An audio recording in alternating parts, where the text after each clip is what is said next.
Boa noite. Você está entrando no território de O Vigia dos Sonhos. Aqui, as histórias não precisam te acordar para te assustar.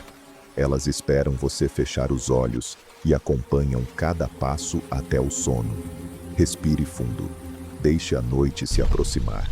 Se inscreva no canal para não perder as próximas histórias assustadoras que te ajudarão a dormir. E lembre-se, nem todo vigia protege. Alguns apenas observam.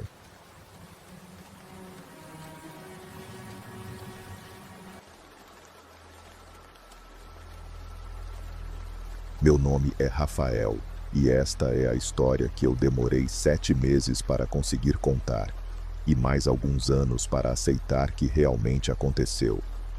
Antes de tudo, preciso admitir algo que eu sempre neguei. Existem lugares que não foram feitos para nós, não porque são perigosos, mas porque são vivos demais. Essa história começa no dia em que recebi uma ligação inesperada do advogado do meu avô. Ele disse que havia um imóvel antigo, muito antigo, deixado especificamente para mim, uma casa no interior, numa região isolada, sem vizinhos, sem internet, sem nada. Ninguém da família quis ir junto. Então fui sozinho. Enquanto dirigia, o GPS funcionava normalmente, até não funcionar mais. A rota desapareceu. A estrada sumiu do mapa, como se eu estivesse dirigindo por um lugar que nem deveria existir.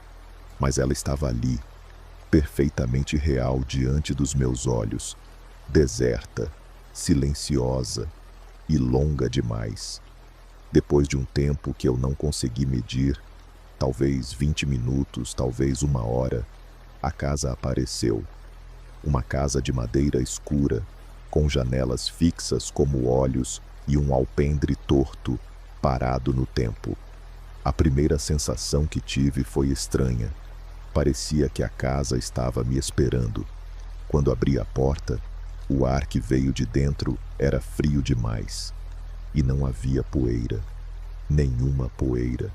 Como se alguém tivesse limpado tudo 10 minutos antes da minha chegada. O silêncio lá dentro era diferente. Não era um silêncio de abandono. Era um silêncio cheio, denso, quase presente. Às vezes eu tinha a impressão de que o silêncio mudava quando eu respirava mais forte. Como se estivesse me ouvindo. A primeira noite deveria ter sido tranquila. Eu estava cansado. Deitei cedo.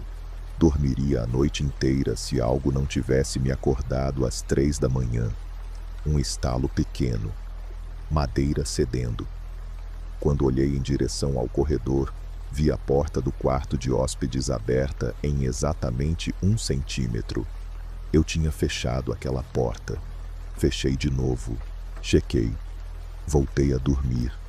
Às 4h17, acordei outra vez. A porta estava aberta. O mesmo centímetro.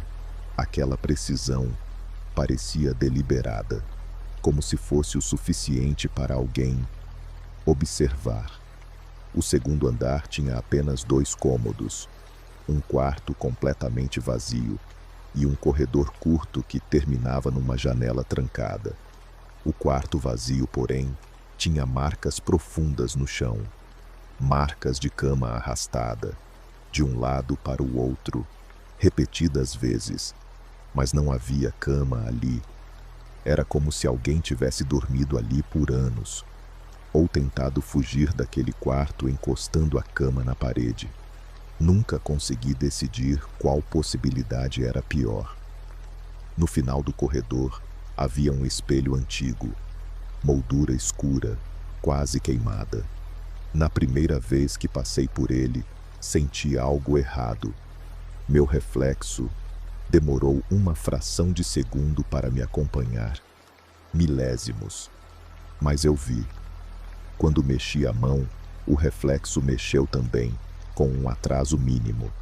E por um instante, atrás do meu reflexo, vi algo que congela qualquer pessoa. Um contorno alto, escuro, parado entre as portas. Quando virei para olhar o corredor real, não havia nada. Quando voltei ao espelho, a sombra havia desaparecido. Mas eu sabia, eu tinha visto. As madrugadas se tornaram previsíveis. Às 3h33 da manhã, eu acordava ouvindo passos no corredor. Passos lentos, descalços, arrastados. Eles paravam sempre a 2 passos da porta do meu quarto. Sempre. O mesmo ponto, como se fosse marcado no chão. Eu contava os passos por medo. Contava para saber quando a coisa iria parar, ou se iria se aproximar mais. Na sexta-feira, porém, não foram passos. Foi uma voz baixa, arranhada, soando como se estivesse procurando alguém.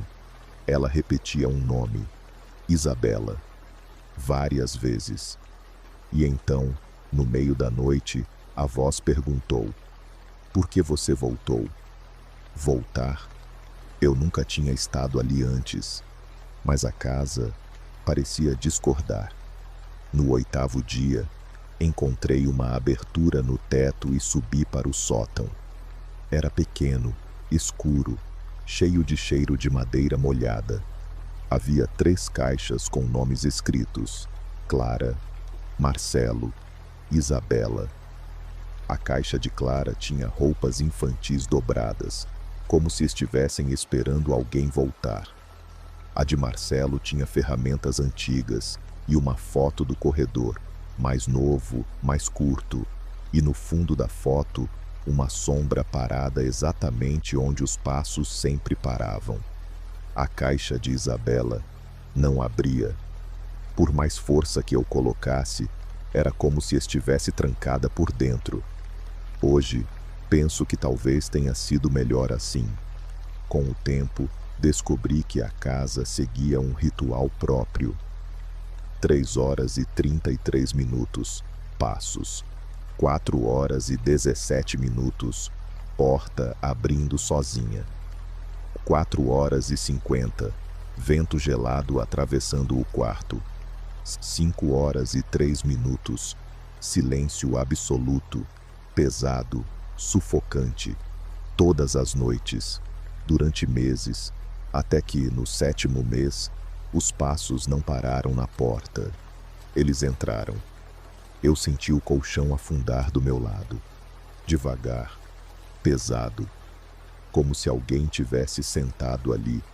E uma voz, muito próxima, disse: "Você demorou para voltar." Eu não conseguia responder, nem me mexer. Algo respirava atrás de mim, acompanhando a minha respiração, como se estivesse tentando imitar. Decidi ir embora.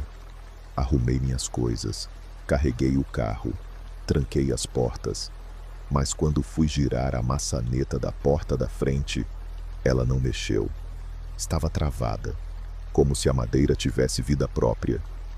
Então ouvi passos descendo a escada atrás de mim, lentos, pesados. Quando virei, a sombra alta estava lá, mais nítida do que nunca, descendo um degrau de cada vez. Quando chegou ao último degrau, a porta destravou sozinha. Saí correndo, mas antes de atravessar o limiar, ouvi: "Algumas casas não querem que você entre, a minha não quer que você vá." Entrei no carro e acelerei pela estrada que parecia mais longa do que antes, mais escura. Pelo retrovisor, vi a porta da casa se abrindo lentamente, como se estivesse me observando ir embora, como se estivesse esperando. A casa nunca esteve vazia, ela apenas vigiava, e algumas vigílias continuam, mesmo quando você acha que escapou.